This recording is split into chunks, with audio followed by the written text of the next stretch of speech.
Hey, everybody, welcome to the Kyle and Not Kyle show. I'm Kyle. I'm not Kyle. And we're having to switch up how we're doing it. We're getting on Zoom like everybody else. We're going to go through this fast just so nothing drops. Skype was not our friend last night. So Skype.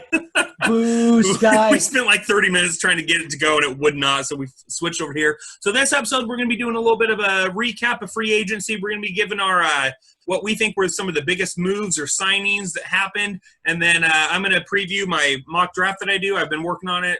Fine-tune it this week. I'm going to give you my top 5. So we're going to go right into this. And I'm going to let you start with the first one you said, because otherwise I know everyone's going to say I'm just me being biased as a Patriots fan. So I think you have to say Brady going to the Bucs is the biggest offseason. Mm-hmm. I mean, it's huge. I can't remember which one of the shows. A couple of days ago, I spent like 4 hours watching all the different shows, and somebody had calculated that if Brady had been with the Bucs this last year, just the touchdown to interception ratio, taking Winston out of it and putting Brady in there, they would have been either 12-4 or 13-3. And I'm going, that changes that whole division. Yep. And if you change that whole division, you change the NFC. Yep. I was just going, wow, because I think right now that is the in the NFC. I think the two divisions that are the toughest in the NFC are the West. I think the West is the top. Yep. But then I think the South is the second. And now Brady going to Tampa Bay, I'm going, okay, Carolina's in a rebuilding phase. That's other than that, that's 3 teams that could make the playoffs. Yeah. And then you go to the West and you go, any one of those 4 teams could be in the playoffs this year. Any one of them. Or 2 of them. Any 2 of them could be. You just go, okay, whatever. But I think, hands down, it's Brady going to the Bucs. Yeah, no, I agree. Patriots, big question out at the quarterback. Their quarterback room is currently Jared Stidham and Brian Hoyer. Stidham is the presumptive starter, and from a lot of people, especially in the mock drafts right now, are a popular pick for New England at 23 is Jordan Love, the quarterback from Utah State. I do not see that happening. I see them looking at his interception numbers and going, maybe for there in the third. I don't think they're going to spend 23 on a quarterback.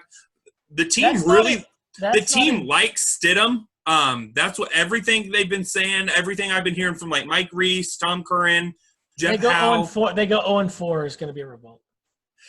Yes, but I think who knows? Who knows what's going to happen? I've given up trying to predict what Bill's going to do. You never know what he's going to do. No, sure you do. Sure you do. He's not going to draft a quarterback number 1. No. In the first round, he's not going to. Brady came when? 6th round. Yeah, 6th round. Yeah, honestly, which guys? Garoppolo was the 3rd or a 2nd? Second, and Jacoby was the 3rd. Okay, I can see if a guy is there, him doing that. Exactly. Other than that, I don't. He is a defense. Build your team to be a defense, and then then an offense. Yep. It's how they won their first 3 Super Bowls. It's kind of how they won all their Super Bowls. Yeah. Even the ones they lost, they had a good defense. Yeah. It wasn't like, they just had a mediocre defense and the other offense was just overpowering. It's like, no. They had a good defense in all those. I agree. All right, so number 1, we had Tom Brady. Now, yours weren't in any order. Mine I had in a little bit of a ranking order, but they're all big. The one that I still can't get my brain wrapped around this trade was Houston sending DeAndre Hopkins, their star wide receiver, the top wide receiver in the NFL, and a 4th-round pick to the Arizona Cardinals. And in return, they got David Johnson, who's a running back that had one good year 4 years ago. Yeah, it was a great running back a few years ago. A 2nd-round pick and a 2021 4th-rounder. I showed you, and I think I even posted it on our Facebook page. There was a list of all the wide receivers that have been traded for 1st-round picks. And it's just this list of, like, all-time great wide receivers. And he wasn't. And I'm looking over that list, and I'd take Hopkins over 2/3 of that list. Well, I had on I forget which one it was on, but they had one of the beat writers that are in Houston. And for 2 years, Hopkins has wanted out. Yeah, I heard that too. So I think what they did – now, I think they could have got more, but I think they wanted to unload it before any kind of problem happened, was he was going to hold out. Yeah. And if they didn't get anything for him and then they got him, like he holds out the first 4 games, then they're screwed. Then they're just absolutely screwed. I see the reason why they did it, if that's the problem. Like he's going to hold out and he's going to want a monster deal. That's the other thing. They couldn't afford him. I mean, that bottom line is they can't afford him. Yeah. But I was going, I think he could have got more suitors. Oh, yeah. For him. You just go through the Pittsburgh. What would Pittsburgh have given? What would Cincinnati have given? I know I'm not Bill. I know I'm not Bill. DeAndre Hopkins for the 23rd overall pick? Done. No. Belichick doesn't. No, but how little you know about the guy you adore. He would never do that. But he's worth everybody else in that division worth a first-round pick. That is why I was so blown away by it. I mean, you get a running back that had a good year 4 years ago, and the next highest pick is a second rounder. They're only worth what somebody's willing to pay for. I refuse to believe no one else could beat this offer. No, I'm not saying that no one else could have beat it, but you're saying a first rounder. That he's only worth a first rounder if somebody gives him a first rounder. I mean, because they paid Buffalo. I was just going, you couldn't have gone to Buffalo and gotten all that that they got for Diggs. Oh, yeah, and I'm wrong because Diggs is a great receiver. But yeah, oh my gosh, honestly, it would make more sense if you swapped the packages that they received in exchange for the wide receiver. So we're going to kind of move on to the other big trade. We had the Bills. They traded their first, a fifth, and a sixth, and a fourth next year in exchange for Stephon Diggs and a 7th-round pick. I'm like, swap those, and that would make sense. It would make more sense. And no disrespect to Diggs. He's a great receiver. Buffalo got the weapon they needed. They don't have to – because a lot of people – Diggs is like 5 years younger than Hopkins. I mean, it was another thing there. Yeah, it's and I'm kicking the tires of the car here with Hopkins because I think he's a phenomenal receiver too. Oh, yeah. It's one of those, you do kind of try to go, okay, I understand why they did it, but I don't understand why they didn't try to get what they could have. Right. They gave up what they give to Miami. I mean, they gave Miami a whole bunch of stuff. Yeah, see, that's why they don't have first-round pick. They don't have a first-round pick this year or next year, I believe. They didn't have one last year.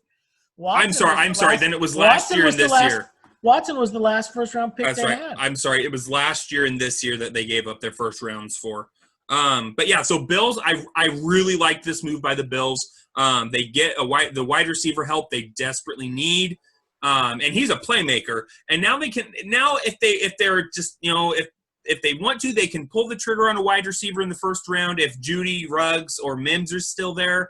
But I'm like, you can go get some good defensive players or some more offensive line protection. Their defense is fine. Their defense is I think they need help on their offense way more than their defense. Yeah, there may be a couple tight ends there they could look at. I think they're going to look offense. I think wide receiver might not be as much of a priority now. I could see them trading down a little bit if somebody is desperate for some player. Yep. With them getting Diggs, this allows them a lot more mobility in the first round of the draft, in my opinion. Oh yeah.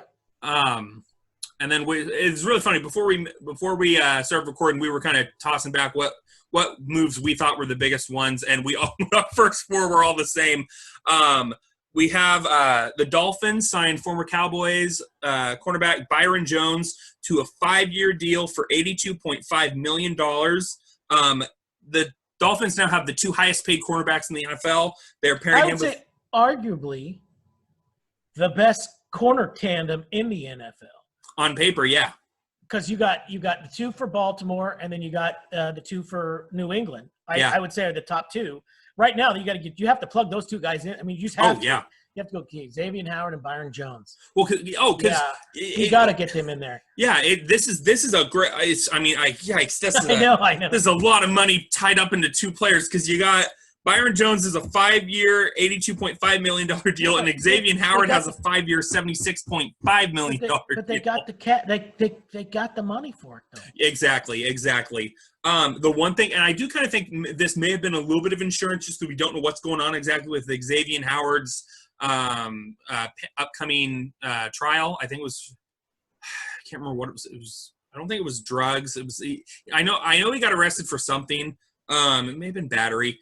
So I think this was also a little bit of insurance in case he does end up missing some time. Then they're not like, well, okay, corner CB3 and CB4. Guess what? You're 1-2 now. Have fun. But the luxury that they have this year, seriously, the luxury that the Dolphins have this year is there's not a dominant quarterback in that division anymore. Yeah. I mean, okay, Darnold's okay. Yeah. Allen's okay. They're both young quarterbacks getting better. And they're the veterans now in that division. Yeah. That's just so you just so go, bizarre. Yeah, so you just go, okay, this is a year if ever they were going to hold on or a guy was going to miss them, this would be the year to do. Not that there's ever a good time for one of your guys to have a trial for being arrested.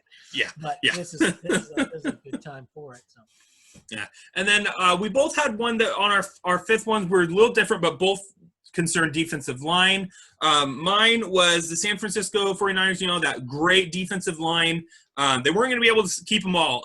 So they re-signed Eric Armstead to a 5-year, $85 million contract. It's a nice contract for a good player. But for me, the big part of their offseason, they traded DeForest Buckner to the Colts. Gave them some relief on the salary cap, but that big part for me is they got the 13th overall pick. You're talking about the defending NFC champs, and they've got a top 15 pick. And this is right where they have 2 first rounds. Yeah, they got 2 first rounders. I'm like, my gosh, come on. Like John Lynch, like he's got to be up for GM of the year next year. Like he's going to go in the Hall of Fame for GM stuff. Poor Broncos. They don't have a good GM. Well, I think this year Locke did pretty well. I think that might be exactly. I do agree. And then what was your fifth one you had? It was another defensive line. Yeah. Campbell. That's the Ravens. Because they got torched last year by Henry. That was it. Yep. They got embarrassed, and it was like, okay, you I don't care if you go 16-0, if you lose the first round of the playoffs at home, because the running back made it look like you guys had never tackled anybody before. I'm sorry, you don't. Nothing from last year the Ravens can talk about because they got spanked by a running back running up the middle. Exactly. So it's like, and they went out and got somebody what I would consider arguably one of the top 5 defensive tackles in the NFL right now. So very much they so. Definitely addressed that need. Yeah. Oh, I agree. When I saw that trade, I was like, that's a good trade. Because Campbell, he wanted out of Jacksonville. He basically said he was going to hold out. And so, they talked with Ravens. Ravens said, we'll extend you. No problem. So another sleepy trade that just happened is Brandon Cooks going to the Texans. Yes. Because if he can stay healthy, he's a huge deep threat. I mean, I would put him up there at the top 3 or 4 deep threats in the NFL. Oh, yeah. I think him and Randall Cobb are going to be a good complement. And then with Will Fuller over there, I think they've got a deep – Fuller and him are deep threats. Yeah. Like Watson's going to go back and it's going to be let's see how many 500-yard passing games I can have. Right. Because Hopkins last year, he was not a deep threat. He was a slot guy. Yeah. He's not a deep threat. He used to be a deep threat. But Cooks and Fuller, but both of them, when was the last time they survived a season? Yeah. I mean, you got to go back a while. So yeah. No, I agree.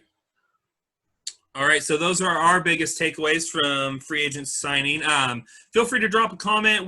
What biggest move your team made that you're either upset about or you like? And then, so as we do every year, I do a little bit of a first-round mock draft. I do need to find out about this mock draft thing first.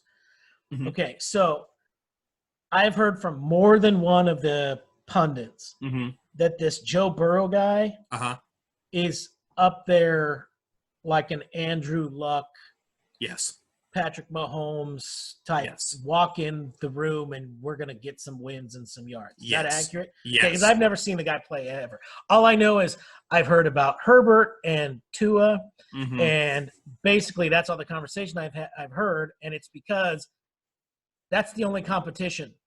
Joe Burrow is like way beyond those two. Okay. Yes. I liked watching Burrow. Not this last season, but the season before. I enjoyed watching him a little bit. But then watching him this year, and don't get me wrong, LSU was loaded with talent.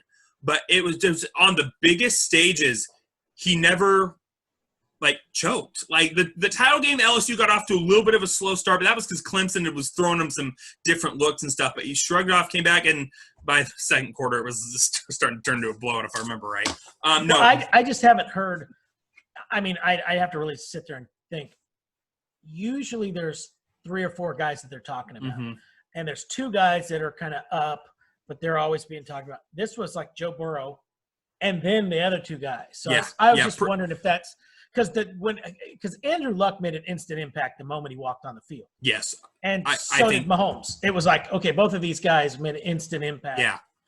I do believe Joe Burrow will do that same thing. The Bengals, they didn't make a lot of big splash moves, but they quietly extended good players, brought in some good role pieces on offense. So I think he's going to come in there, and it's going to be good. So yeah, everybody, the first 2 picks, honestly, really the first 3 picks are basically written in stone and have been for the past 2 weeks.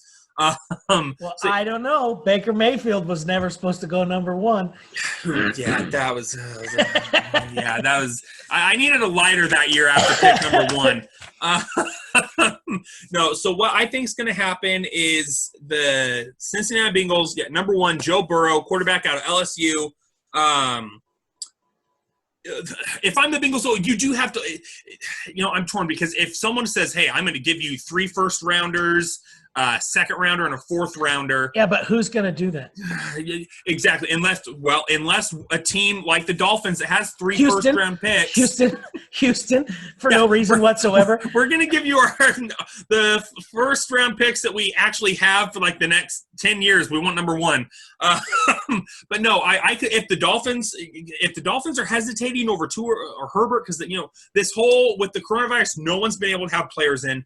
But that's universal. Exactly, but I was reading last night that the Dolphins, right before all this went down, they were desperately trying to get Tua into Miami so that their own doctors could get a look at him.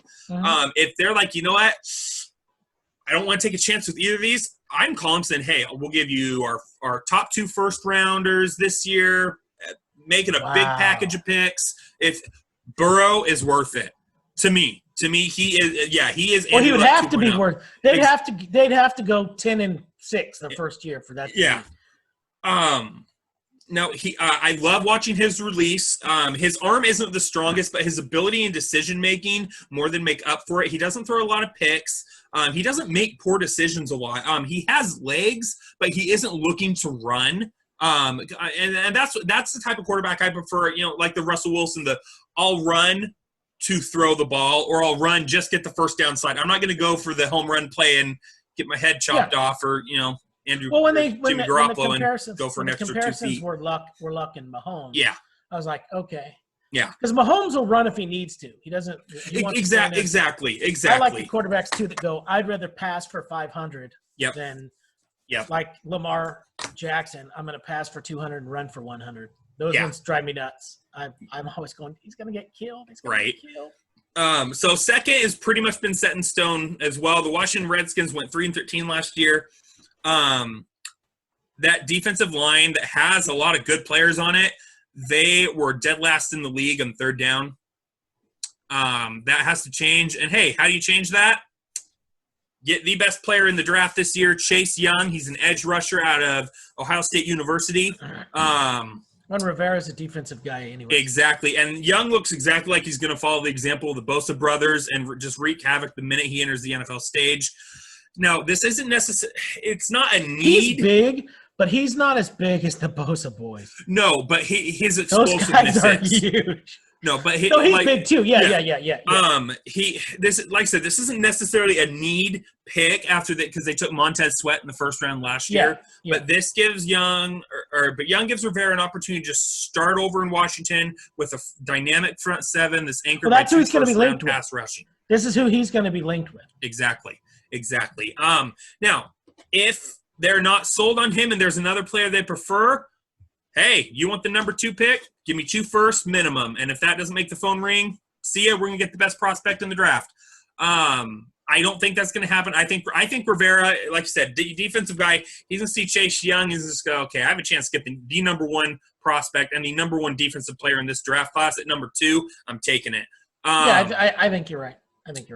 Number 3, Lions made a little bit of a shock this year when they traded Darius Slay to the Seattle Seahawks. But they got a chance to get a Slay prospect and Jeffrey Aduka, the cornerback out of Ohio State University. So the top 3 picks have all played at Ohio State. Burrow played at he started out at Ohio State and he transferred to LSU. Okudah has the measurable. He has a true shutdown prospect. He's 6'1", 205 pounds. So you don't think they're going to go receiver? No. They Matt Patricia, he's defensive guy, and they do need. Oh, actually, there's part of this is also value. There is not a wide receiver worth taking at 3, in my opinion. That's really high in my opinion, unless they're trying to. Hopefully, this guy just steps into Slay's shoes and does what Slay did. I think he does. I always think it's really, to me anyways, a DB is kind of more of a gamble than a lot of other than a quarterback. Quarterback to me is the biggest gamble you get. But a defensive back, because they have the least amount of adjustments to make, I think, coming out of college. Mm-hmm. But those adjustments are massive. Yeah. The guys that they're on now are so much faster than the guys they were in college. One of the things I did agree with, I was listening to Move the Sticks podcast with Daniel Jeremiah, and he was talking about Okudah, and he says, and why he thinks that this is where the Lions are going to go. And he says, think about how New England-style defense that Patricia runs. Bill always builds from the back end of the defense and goes forward. So this pick would fit right in with that shutdown corner, Law, Revis, Gilmore. And I mean, okay, hold on. You're a New England guy. You know that's not completely accurate. He puts a linebacker in first, then goes to the backfield and goes in. There's a linebacker there. Always is the number. That's the guy. He plugs in ever since there's been a Lawrence Taylor. Bill Belichick has had a linebacker that you go, that's the best defensive guy on the team. And then he goes and fills in the backfield and makes an all-pro backfield and then goes on the line. But I wouldn't say he builds it from the defensive backs and then the linebackers and then the front 4. There's always a linebacker that you could make the case for as one of the top 5 linebackers in the league. Well, and I did struggle with this a lot because there is a linebacker they could take at 3. I have him going at 4. I even say it right here. It said if Bob Quinn decides, nope, I want a linebacker, he could get Isaiah Simmons, who is probably the best linebacker prospect the NFL draft has seen in years. I think maybe then if this – I'm just going to go out here and just chuck out my 1 cent, not even 2 cents. I think if there's a disruption in the draft, I think it happens here. I agree. I agree. Like I said, most people think Okudah is going to go here. It'd be a great get for Detroit. They'd get that shutdown corner that they need. But yeah, if Bob Quinn and Matt Patricia are both looking at Isaiah Simmons, just go, you know what? It's going to be hard to pass on a linebacker. So I see the logic of trying to replace a guy that you got rid of, but you got rid of a guy. They got rid of him for salary reasons. No. I understand that. But you're not making your team any better. You're just filling in the hole that you just made. Yeah. That's just my critique of that situation. No, I agree. I still get that he kind of wanted out of there, and I get that they didn't like his contract. I didn't agree with them trading Slay. I mean, he was a great fit. What'd they get for him? Oh, I want to say, I think it was like a 2nd-round pick. Okay. But yeah, so moving on to number 4, you need to start celebrating if Isaiah Simmons falls to the Giants at 4. That's who I have them taking. This guy. The Giants need a line. They need a lineman. I don't care who they get on defense. They need a lineman. They need a lineman. And I agree. They've needed a lineman for the last 5 years. And last year they picked up the guy in a trade from Cleveland who started coming around. And I'm telling you right now, that team is Saquon Barkley first. I don't care what Joe Judge says. Oh, I know. Or anything else. It's Saquon Barkley. The defense doesn't help Saquon Barkley. See, I'm not saying the defense, you don't need a defense because you need a defense. But in that division right now, you need to be able to put up the points. Yeah. And it's the Saquon Barkley show. Daniel Jones, I thought, did okay last year. I think he'll have a sophomore slump this year. He didn't finish the season last year. Nope. So you go, okay, what if he only plays 14 games again this year? Is our defense going to be so that much better? Or I just think they need that offensive line. They get another guy on the offensive line. I think that they become like a legitimate threat in that division again. Yeah, I did toss up. I'm not sure if I would take this. I was looking more at value of the pick compared to need. Yeah, I could totally see them take like Jedrick Willis from Alabama if he's there. He's a Joe Judge. He coached under Nick Saban, so there's that familiarity also, there. I don't know if that's the guy, but there's also a guy that is big like King Dunlap was big, like that 6'7", 340 type size. I think that's him. I would just be going that guy. Yeah, I'm like Saquon 90%. Barkley. I'm going. What do we need to do to get that guy? Yeah, no, I think that I'm trying to remember. I think that is Jedrick Willis. For me, I'm just huge. That guy was huge. Isaiah Simmons. Clemson. He's one of the most athletic linebacker prospects ever seen. So he's 6'4", 238 pounds. He ran a faster 40-yard dash at 4.39 seconds than most wide receivers.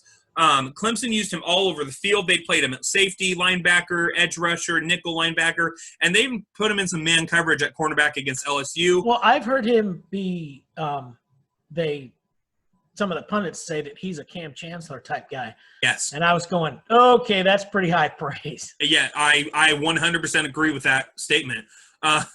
He's one of those. He's more of a matchup weapon. He's not so much as a positional player. Which is something that's why I think that Joe Judge may kind of look at that a little bit. I could also see that being why the Detroit Lions take him, because that's something that New England like to do. They did it with Patrick Chung. They did it with Jamie Collins. So I would not be shocked if Detroit passes on Jeff Okudah and takes Isaiah Simmons. I think they're not going to, and I think the Giants. I know they need offensive line help, and I do agree with that. But to me, if I'm the Giants, I'm thinking, okay, we got number 2 defensive player in the draft. All these new coaches, not that necessarily that they're new to the league as a head coach. Yeah. New head coach for whatever team. This is who they're going to be judged by. Yep. They don't have and the Giants for the last. I mean, when they I think when they picked Barkley, mm-hmm. I think that's turned out a great choice for them. Yeah. But you've now had, since Saquon Barkley last year and this year, you've had a number 1 pick in the first 5 slots, 6 slots. Yep. That's not a good sign. That means you're at the bottom of the barrel. Yeah. And it's like, okay, you got a running back, you got a quarterback, and then you're going to go get a defensive guy. It's like, okay, you better pick a side. That's just my view. No, and I completely understand that. Yeah, like I said, and I was reading a thing. What's your picks? That's who you think's going to go. Yeah, there was a GM that told, I think it was Rappaport, that all these mock guys, they don't have any idea. Because normally at like pro days and stuff, by the time the pro days are done, all the because the GMs chat about players and stuff, they've all kind of reached a consensus ranking on players. And so a lot of teams kind of get a feel that this year, with them not being able to meet in person and have these informal chats, nobody knows what other teams' boards look like. It's because when you chat, you chat with someone, you can kind of, okay, this team really likes Simmons. This team's a little softer on him. So you got no idea about that now. So I'm going to move on to number 5, round out my preview of my mock draft, which should be dropping sometime next week before the draft. I have the Miami Dolphins taking the quarterback. Most people agree they're taking quarterback at number 5, but that's where the agreement ends. Some say Tua, some say Herbert. The biggest question is that due to being unable to have Tua in for an in-person evaluation, are the Dolphins willing to go off the words of a non-team affiliated doctor concerning his recovery process? I think I don't know. I know Brian Flores, he likes taking risks sometimes. I think they are going to take Tua just because, to me, he is such a better prospect than Herbert. Herbert, watched him a lot being in Oregon. He seemingly struggled with reading defenses at times. And for this reason alone, I think the Dolphins are going to take the risk and select Tua. However, if they do take Herbert, I will not be surprised. It's like you said earlier, this has been the question of the day. Which quarterback? Flip a coin. Exactly. And when I heard Dan Orlovsky talking about those guys, he said the only difference between those two is where your team's at right now. Yep. I agree. It's like, okay, so you have this team, this, because I was going, because I'm interested to see who the Chargers take. Mm-hmm. Because that Most team things, is loaded. That team is loaded right now. If they don't go 14-2, I'm going to be throwing stuff. Most things I've heard have basically said whichever quarterback the Dolphins don't take, the Chargers are fine taking. So who know? I've seen a couple mock drafts though that Isaiah Simmons has fallen to them and they've snatched him up. And it's like because a lot of people have compared his style of play. A lot of people have compared his play to Derwin James. Like he's like just that hard hand. It's like so. Yeah. How do you back up a Derwin James at the safety slot? You get a Derwin James at the linebacker position. Well, so if Simmons is there, I don't blame them at all for taking him. I know they just lost Rivers, and that's what everyone's like. Oh my gosh, we got to get a replacement. We got to replace. I was going. Taylor's not going to lose you any games. No, he's just not going to lose you any games. Yeah. You jack up your defense to stop Mahomes. That's who you have to stop in that division is Patrick Mahomes. Yep. You have a premier defensive backfield like that. Mm-hmm. Power rushers, excellent linebacking core. That's how you stop them. I agree. And Taylor, I'm going, okay, Taylor, because he could probably throw for 25 touchdowns, 8 interceptions, and that would have won them 5 or 6 more games this year. I agree. It's like, okay, I don't know. Because the other thing is, I don't know, and I'm always this way. Do you draft a quarterback to sit him on the bench behind Tyrod Taylor? Yeah. Is that the guy you want to have do that with? Or do you want to go, we want him, and we're going to play him from day one, but we're going to pay the backup $14 million? It's like, And Anthony Lynn, I think he's looking at this as all my guys have been defensive guys that I've taken. I'm not going to choke. The first Rivers is gone. I'm not going to choke because Anthony Lynn is actually an offensive guy. I don't know if you know that. Yeah. I'm going to take a quarterback that I hope is going to do something that might not be the quarterback that he wants. Yeah. Because like you've said, there's 5 or 6 other guys after those 2 that I've heard, not 5 or 6, I'd say 3. That I've heard names. Love. There was somebody else that they were talking about too. And I'm like going, okay, because that's typically, I mean, Rivers was their number 1 pick. Yeah. You don't typically have the number 1 overall pick. That's usually you stink. That's why you have that. Yeah. But I don't think the drop off from Rivers to Taylor is that dramatic. No. To be perfectly honest. Yeah. And I don't think Taylor's going to. He's just not going to throw that many picks. Now, can he stay healthy? That's that's going to be the thing they have to decide. Do we want to take that chance that he gets hurt halfway through the season? Because the Raiders are going to be better. Yep. The Broncos are going to be better. Yep. That division is on the upswing, not the downswing. Agreed. I'm going, okay, so and that's why I think they may swing more towards we need a quarterback. Well, but and that's where to me it's like you dog chasing its tail. Yeah. We need to get a quarterback to compete, but you don't have a bad quarterback. I mean, you could do I think they could get a better quarterback in free agency? See, because I think somebody like Andy Dalton could go in there and give them 4 or 5 more wins than Phillip Rivers did. Yeah. I actually think Cam Newton probably could. But I don't think either one of those two are just like, oh, those are so much better than Tyrod Taylor. You know what I mean? I agree. All right, so there we have it. We have our biggest free agency signings and trades, and then we got the first 5 picks of the mock. I do have to we do have to bring this up because this was a huge Christian McCaffrey massive contract. Yeah, he's worth every penny. Because they're building around him now too. Because that's another new coach. I think maybe we should do one on all the new coaches and what they're. Yeah, we'll probably new meaning this year and last year. Because now Cliff Kingsbury's got. The Cardinals are interesting now. Oh, very much so. Very much so. And they gave the Rams, the Niners, and the Seahawks runs for their money last year. Yep. Because of that divisional hatred stuff. It's like, Yep. All right. Can't come soon enough. Right. All right, guys. Thanks for tuning in. Be sure to hit the like button on our Facebook page and hit the bell notification so you get notified whenever we post. We should have something up shortly after the draft. We're hoping, just kind of give our thoughts on a couple of picks. And, yeah, then I do definitely want to do that where we look at the first year and the second year head coaches and just kind of see what we think they're going to do this year. So have a great week. Stay safe, and we'll see you next time.